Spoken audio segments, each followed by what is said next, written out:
ಕನ್ನಡವೆಂದರೆ ತಮಾಷೆ ಸುಮ್ಮನೆಯಲ್ಲ. ಕನ್ನಡದ ಇತಿಹಾಸ ಪುರಾತನವಾದುದು. ಜಗತ್ತಿನಲ್ಲೇ ಕನ್ನಡ ಲಿಪಿಗಳ ರಾಣಿಯಂತೆ. ವಿದ್ಯಾರ್ಥಿಗಳು ಭಾಷೆಯ ಇತಿಹಾಸ ತಿಳಿಯಲು ಸಮಗ್ರ ಅಧ್ಯಯನ ನಡೆಸೋದು ಬಹಳ ಮುಖ್ಯ ಎಂದು ಎಐಟಿ ಕಾಲೇಜು ಪ್ರಾಂಶುಪಾಲ ಸಿಟಿ ಜಯದೇವ್ ಹೇಳಿದರು. ನಗರದ ಎಐಟಿ ಕಾಲೇಜಿನಲ್ಲಿ ನಡೆದ 69ನೇ ಕನ್ನಡ ರಾಜ್ಯೋತ್ಸವ ಕಾರ್ಯಕ್ರಮದ ಅಧ್ಯಕ್ಷತೆ ವಹಿಸಿ ಮಾತನಾಡಿದ ಅವರು, ಇತ್ತೀಚಿನ ದಿನಗಳಲ್ಲಿ ಕನ್ನಡ ಭಾಷೆಯ ಬಗ್ಗೆ ಮಡಿವಂತಿಕೆ ಪ್ರಾರಂಭವಾಗಿದೆ. ಭಾಷೆ ನಾಶವಾದರೆ ಕನ್ನಡಿಗರೂ ನಾಶವಾದಂತೆ. ಆಂಗ್ಲ ಭಾಷೆಯ ಜೊತೆಗೆ ಕನ್ನಡವನ್ನ ಸ್ಪಷ್ಟವಾಗಿ ಉಚ್ಚರಿಸುವುದನ್ನು ಕಲಿಯಬೇಕು. ನಾಡಿಗಾಗಿ ಹೋರಾಟ ಕೈಗೊಳ್ಳದವರು ದಿನಂಪ್ರತಿ ಕನ್ನಡದಲ್ಲಿ ವ್ಯವಹರಿಸಿದರೆ ಸಾಕು, ಅದೇ ಭಾಷೆಯ ಬೆಳವಣಿಗೆಗೆ ಸಹಕಾರಿಯಾಗಲಿದೆ ಎಂದರು.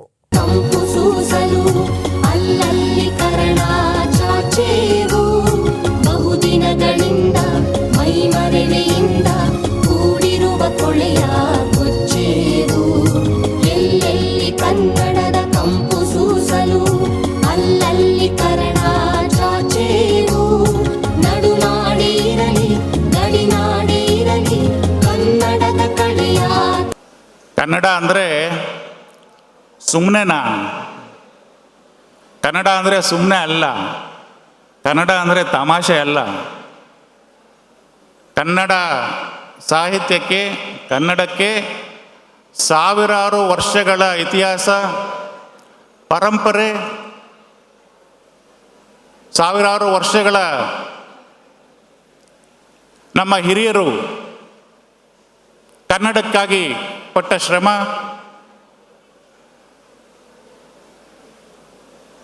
ಸಾವಿರಾರು ವರ್ಷಗಳಿಂದ ಈ ನಾಡನ್ನು ಆಳಿದ ಅನೇಕ ರಾಜವಂಶಗಳು, ಕದಂಬರು, ರಾಷ್ಟ್ರಕೂಟರು, ಚಾಲುಕ್ಯರು, ಹೊಯ್ಸಳರು, ಗಂಗರು, ಅಲ್ಲಿಂದ ಕೆಂಪೇಗೌಡರವರೆಗೂ ಅನೇಕ ಕೊಡುಗೆಗಳನ್ನು ಕನ್ನಡ ನಾಡಿಗೆ ಕೊಟ್ಟಿದ್ದಾರೆ. ವೆಂಕಟೇಶ್ವರು ಮಾತಾಡ್ತಾ ಹೇಳ್ತಾ ಇದ್ರು, ಮನುಷ್ಯ ಜಾತಿ ತಾನೊಂದೇ ಒಲಂ ಅಂತ ಪಂಪ ಮಹಾಕವಿ ಸಾವಿರಾರು ವರ್ಷಗಳ ಹಿಂದೆ ಹೇಳಿದ್ದನ್ನು ಹೇಳ್ತಾ, ಸರ್ ನೀವು ಹೇಳ್ತಿದ್ದಾಗ ನೀವು ಚಾಗದ ಭೋಗದಕ್ಕರದ ಹೇಳಿದ್ರಲ್ಲ, ನಾನು 7ನೇ ಕ್ಲಾಸ್ನಲ್ಲಿ ಮಾಧ್ಯಮಿಕ ಶಾಲೆಯಲ್ಲಿ ಓದ್ತಿದ್ದಾಗ ನನಗೆ ನೆನಪಾಯಿತು, ಇದೇ ಚಾಗದ ಭೋಗದಕ್ಕರದಿಗೆ ನಾನು ಮೊದಲ ಬಹುಮಾನವನ್ನು ಪಡ್ಕೊಂಡಿದ್ದೆ ಕನ್ನಡ ಶಾಲೆಯಲ್ಲಿ ಓದ್ತಾ ಇದ್ದಾಗ. ನನಗೆ ಆವತ್ತು ಓದಿರೋದು ನನಗೆ ಈಗಲೂ ನೆನಪಿದೆ. ಪಂಪ ಮಹಾಕವಿ ಹೇಳ್ತಾನೆ, ನಾನು ಬೇಕಾದರೆ ಈಗಲೂ ಹೇಳ್ತೀನಿ, ಚಾಗದ ಭೋಗ ದಕ್ಕರದ ಗೇಯದ ಗೊಟ್ಟಿಯ ಲಂಪಿ ಪುಗಳ್ಗಾಗರವಾದ ಮಾನಿಸರೇ ಮಾನಿಸರಂತವರಾಗಿ ಪುಟ್ಟಲೇನಾಗಿಯೋ ಮೇನ್ ತೀರ್ದ ಪುದೆ ತೀರದೊಡಂ ಮರಿದುಂಬಿಯಾಗಿ ಮೇನ್ ಕೋಗಿಲೆಯಾಗಿ ಪುಟ್ಟುವುದು ನಂದನದೊಳ್ ಬನವಾಸಿ ದೇಶದೊಳ್ ಅನ್ನೋ ಮಾತನ್ನು ಪಂಪ ಹೇಳ್ತಾ ಮುಂದುವರೆದು ಹೇಳ್ತಾನೆ. ನೀವು ಜ್ಞಾಪಕ ಇಟ್ಕೊಳ್ಳಿ ನೀವೆಲ್ಲನೂ. ಆರಂಕುಸವಿಟ್ಟೊಡಂ ನೆನೆವುದನ್ನ ಬನವಾಸಿ ದೇಶಂ ಅಂತ ಪಂಪ ಅದ್ಭುತವಾದ ಮಾತನ್ನು ಕನ್ನಡ ಈ ನಾಡಿನ ಬಗ್ಗೆ ಹೇಳ್ತಾನೆ. ಅಂದಿನಿಂದ ಇಂದಿನವರೆಗೆ ಆದಿಕವಿ ಪಂಪನಿಂದ ಇಂದಿನವರೆಗೆ ರಾಷ್ಟ್ರಕವಿ ಕುವೆಂಪು ಅವರವರೆಗೆ ಕನ್ನಡ ಭಾಷೆ ಎಷ್ಟು ಬೆಳೆದು ಬಂದಿದೆ. ಕಾರ್ಯಕ್ರಮ ಉದ್ಘಾಟಿಸಿ ಮಾತನಾಡಿದ ಕನ್ನಡ ಸಾಹಿತ್ಯ ಪರಿಷತ್ ಜಿಲ್ಲಾಧ್ಯಕ್ಷ ಸೂರಿ ಶ್ರೀನಿವಾಸ್, ಕನ್ನಡ ಭಾಷೆ, ನೆಲ, ಸಂಸ್ಕೃತಿ ಹಾಗೂ ನಾಡಿನ ಪರಂಪರೆಯ ಅಸ್ಮಿತೆ. ದೇಶದಲ್ಲೇ 8 ಜ್ಞಾನಪೀಠ ಪ್ರಶಸ್ತಿಗಳನ್ನು ಗಳಿಸಿದ ಪುಣ್ಯ ಭೂಮಿಯಲ್ಲಿ ನಾವು ಜನಿಸಿರುವುದಕ್ಕೆ ಹೆಮ್ಮೆ ಪಡಬೇಕು ಎಂದರು. ಎಐಟಿ ಕಾಲೇಜಿನಲ್ಲಿ ಅನ್ಯ ರಾಜ್ಯದ ವಿದ್ಯಾರ್ಥಿಗಳು ವ್ಯಾಸಂಗದಲ್ಲಿ ತೊಡಗಿದ್ದು ಸಾಧಾರಣವಾಗಿ ಹೆಚ್ಚಾಗಿ ಕನ್ನಡದ ಬಳಕೆ ಕಡಿಮೆ ಎಂದೆನಿಸಿತ್ತು. ಆದ್ರೀಗ ಕಾಲೇಜು ಯುವಕ ಯುವತಿಯರು ನಾಡಿನ ಸಂಸ್ಕೃತಿ ಬಿಂಬಿಸುವ ವಸ್ತ್ರಗಳನ್ನು ಧರಿಸಿ ವಿಜೃಂಭಣೆಯಿಂದ ಪಾಲ್ಗೊಂಡು ಅದನ್ನ ಸುಳ್ಳಾಗಿಸಿದ್ದಾರೆ ಎಂದರು. ಸಾಮಾನ್ಯವಾಗಿ ವಿದ್ಯಾರ್ಥಿಗಳು ವಿವಿಧ ಹುದ್ದೆ ಹಾಗೂ ಸ್ಪರ್ಧಾತ್ಮಕ ಪರೀಕ್ಷೆಗಳನ್ನು ಎದುರಿಸಲು ಆಂಗ್ಲ ಭಾಷೆ ಕೂಡ ಅನಿವಾರ್ಯ ಎಂದು ಅವರು ಹೇಳಿದರು. ಕನ್ನಡ ರಾಜ್ಯೋತ್ಸವದ ಕಾರ್ಯಕ್ರಮದಲ್ಲಿ ಎಐಟಿಯ ಕಾಲೇಜಿನ ಈ ರಾಜ್ಯೋತ್ಸವ ಕಾರ್ಯಕ್ರಮದಲ್ಲಿ ಭಾಗವಹಿಸಿದ ಸಂದರ್ಭದ ಅನುಭವಗಳನ್ನು ಹೇಳ್ಕೊತೀನಿ. ನಾವೇನು ಅಂದ್ಕೊಂಡಿದ್ವಿ ಅಂದರೆ ನಾವೆಲ್ಲ ಹೊರಗಡೆ ಮಾತನಾಡುವಾಗ ಗ್ರಾಮಾಂತರ ಪ್ರದೇಶದಲ್ಲಿ ಮಾತ್ರ ಕನ್ನಡ ಉಳಿದಿದೆ ಅಂಥೇಳಿ ಅಂದ್ಕೊಂಡಿದ್ವಿ. ಆದರೆ ನಮ್ಮ ಚಿಕ್ಕಮಗಳೂರಿನ ನಗರ, ನಮ್ಮೂರಿನ ಈ ನಗರದಲ್ಲಿ ಬೇರೆ ಬೇರೆ ರಾಜ್ಯಗಳಿಂದ ಓದಲಿಕ್ಕೆ ಇಲ್ಲಿಗೆ ಬಂದಿದ್ದಾರೆ ಭಾಳಷ್ಟು ವಿದ್ಯಾರ್ಥಿನಿಯರು. ಆದರೆ AIT ಕಾಲೇಜಲ್ಲಿ ಕನ್ನಡ ಉಳಿದಿದೆ ಅಂತಂದರೆ ಇಡೀ ರಾಜ್ಯದಲ್ಲಿ ನಾವೆಲ್ಲೂ ಕೂಡ ಅದನ್ನು ಅಳಿಸೋದಕ್ಕೆ ಸಾಧ್ಯನೇ ಇಲ್ಲ. ಹಾಗಾಗಿ ನಾನು ಖಂಡಿತ ಹೇಳ್ತಾ ಇದ್ದೇನೆ, AIT ಕಾಲೇಜಿನ ಎಲ್ಲ ವಿದ್ಯಾರ್ಥಿನಿಯರಿಗೆ, ವಿಶೇಷವಾಗಿ ನಮ್ಮ ಪ್ರಾಂಶುಪಾಲರಿಗೆ ಮತ್ತು ನನ್ನೆಲ್ಲ ಅಧ್ಯಾಪಕ ವೃಂದದವರಿಗೆ ದೊಡ್ಡ ನಮಸ್ಕಾರಗಳನ್ನು ಈ ಮೂಲಕ ತಿಳಿಸೋದಕ್ಕೆ ಇಷ್ಟಪಡ್ತೇನೆ. ನಮ್ಮ ಭಾವನೆ ಇತ್ತು, ನಾನು ಪರಿಷತ್ತಿನ ಅಧ್ಯಕ್ಷನಾಗಿ, ನಮ್ಮ ಪದಾಧಿಕಾರಿಗಳು ಇದ್ದಾರೆ, ನಮ್ಮ ಭಾವನೆ ಏನಿತ್ತು, ಕನ್ನಡ ಅನ್ನುವಂಥದ್ದು ಇಂಥ ತಾಂತ್ರಿಕ ಕಾಲೇಜುಗಳಲ್ಲಿ ಇರೋಲ್ಲ ಅಂಥೇಳಿ ಅಂದ್ಕೊಂಡಿದ್ವಿ. ಅದನ್ನು ಹುಸಿ ಮಾಡಿದ್ದೆಲ್ಲಿ ಅಂದರೆ AIT ಕಾಲೇಜಿನ ನೀವುಗಳು ಅದನ್ನು ಹುಸಿ ಮಾಡಿ ರಾಜ್ಯೋತ್ಸವವನ್ನು ಈ ರೀತಿ ಅದ್ಧೂರಿಯಾಗಿ ಮಾಡುವ ಮೂಲಕ ಕನ್ನಡದ ಅಸ್ಮಿತೆಯನ್ನು ಉಳಿಸಿದ್ರಲ್ಲ. ಹಾಗಾಗಿ ನಿಮಗೆಲ್ಲರಿಗೂ ಕೂಡ ನನ್ನ ಒಂದು ದೊಡ್ಡ ಅಭಿನಂದನೆಗಳನ್ನು ಈ ಮೂಲಕ ತಿಳಿಸ್ತೇನೆ.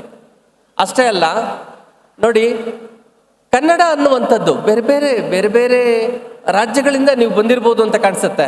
ಆದರೆ ಕನ್ನಡ ಅನ್ನುವಂಥದ್ದು ಇದೆಯಲ್ಲ, ನಮ್ಮ ನೆಲದ ಅಸ್ಮಿತೆ, ಭಾಷೆಯ ಅಸ್ಮಿತೆ ಅದು. ಅದ್ರ ಜೊತೆಯಲ್ಲಿ ನಮ್ಮ ಸಂಸ್ಕೃತಿಯೂ ಹೌದು.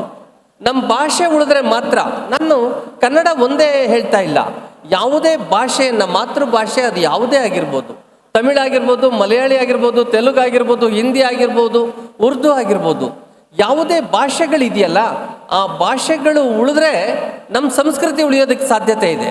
ಹಾಗಾಗಿ ನಮ್ಮ ಭಾಷೆಗಳನ್ನು ಕಡಾಖಂಡಿತವಾಗಿ ನಾವು ಉಳಿಸುವ ಪ್ರಯತ್ನವನ್ನು ನಾವೆಲ್ಲರೂ ಕೂಡ ಮಾಡಬೇಕಾಗತ್ತೆ. ಆ ನಿಟ್ಟಿನಲ್ಲಿ ನಮ್ಮ ಸಂಸ್ಕೃತಿಯನ್ನು ಕೂಡ ಉಳಿಸೋದಕ್ಕೆ ಸಾಧ್ಯ. ನನಗೊಂದು ಸ್ವಾರ್ಥನೂ ಕೂಡ ಇದೆ ನಮ್ಮೆಲ್ಲರಿಗೂ ಕೂಡ. ನೀವು ಹಾಗೆ ಗಮನಿಸ್ತಾ ಹೋಗಿ, ವಿಶ್ವದಲ್ಲಿ ಭಾಳಷ್ಟು ಭಾಷೆಗಳಿದೆ, ವಿಶ್ವದಲ್ಲಿ ಅನೇಕ ಭಾಷೆಗಳಿದೆ. ಆದರೆ ಅತ್ಯಂತ ಸುಂದರವಾದಂತಹ ಒಂದು ಭಾಷೆ ಇದ್ದರೆ ಅದು ಕನ್ನಡ ಮಾತ್ರ. ಏಕೈಕವಾಗಿ ಅದು ಕನ್ನಡ ಮಾತ್ರ ಅತ್ಯಂತ ಸುಂದರವಾದಂಥ ಭಾಷೆ. ಹಾಗಾಗಿ ಇದೇ ವೇಳೆ ಕಾಲೇಜಿನ ನೂರಾರು ಯುವಕ ಯುವತಿಯರು ನಾಡಿನ ಸಂಸ್ಕೃತಿ ಬಿಂಬಿಸುವ ವಸ್ತ್ರಗಳಲ್ಲಿ ಕುಣಿದು ಕುಪ್ಪಳಿಸಿದ್ರು. ಅಷ್ಟೇ ಅಲ್ಲದೆ ಕನ್ನಡಾಂಬೆ ಭುವನೇಶ್ವರಿಯನ್ನ ಕಾಲೇಜು ದ್ವಾರದಿಂದ ಕನ್ನಡ ಸಾಹಿತ್ಯ ಪರಿಷತ್ತು ಮುಖಂಡರು ಹಾಗೂ ಕಾಲೇಜು ಸಿಬ್ಬಂದಿ ಜೊತೆ ವಿದ್ಯಾರ್ಥಿಗಳು ಕನ್ನಡ ಗೀತೆಗಳ ಮುಖಾಂತರ ಗೌರವದಿಂದ ಕರೆತಂದ್ರು. ಸಿರಿವಂತನಾದರೂ ಕನ್ನಡ ನಾಡಲ್ಲೇ ಮೆರೆವೆ, ಭಿಕ್ಷುಕನಾದರೂ ಕನ್ನಡ ನಾಡಲ್ಲೇ ಮಡಿವೆ. ಸಿರಿವಂತನಾದರೂ ಕನ್ನಡ ನಾಡಲ್ಲೇ ಮೆರೆವೆ, ಭಿಕ್ಷುಕನಾದರೂ ಕನ್ನಡ ನಾಡಲ್ಲೇ ಮಡಿವೆ. ಗೀತ ಕಲೆ ಮೆಚ್ಚಿ ವೀಣೆಯ ಪಿಡಿದೊಡೆ, ಶೃಂಗೇರಿ ಶಾರದೆ ಮಡಿಲಲ್ಲಿ ನಲಿವೆ. ಸಂಗೀತ ಕಲೆ ಮೆಚ್ಚಿ ವೀಣೆಯ ಪಿಡಿದೊಡೆ, ಶೃಂಗೇರಿ ಶಾರದೆ ಮಡಿಲಲ್ಲಿ ನಲಿವೆ. ವೀರ ಖಡ್ಗವ ಜಳಪಿಸುವ, ವೀರ ಖಡ್ಗವ ಜಳಪಿಸುವ ಧೀರನಾದೊಡೆ, ಚಾಮುಂಡಾಂಬೆಯ ಕರದಲ್ಲಿ ಒಳೆವೆ. ಸಿರಿವಂತನಾದರೂ ಕನ್ನಡ ನಾಡಲ್ಲೇ ಮೆರೆವೆ. ಶರಣರಿಗೆ ವಂದಿಪ ಶರಣಿನಾದೊಡೆ, ಶರಣರಿಗೆ ವಂದಿಪ ಶರಣಿನಾದೊಡೆ. ವಚನವೇ ಬದುಕಿನ ಮಂತ್ರವೆನ್ನುವೆ, ಸಿರಿವಂತನಾದರೂ ಕನ್ನಡ ಹಬ್ಬ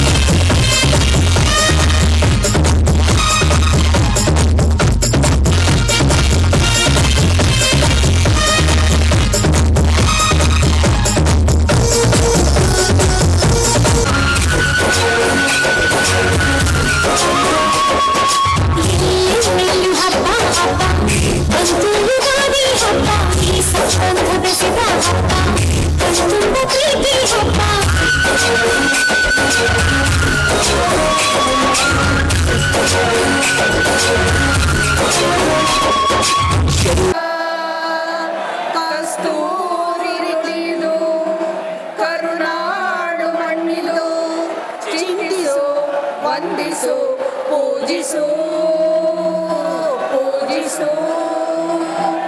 ಈ ಕನ್ನಡ ಮಣ್ಣನ್ನು ಮರಿಬೇಡ ಓ ಅಭಿಮಾನಿ, ಓ ಅಭಿಮಾನಿ. ಈ ಮಣ್ಣಿನ ಹೆಣ್ಣನ್ನು ಮರಿಬೇಡ ಓ ಅಭಿಮಾನಿ, ಓ ಅಭಿಮಾನಿ.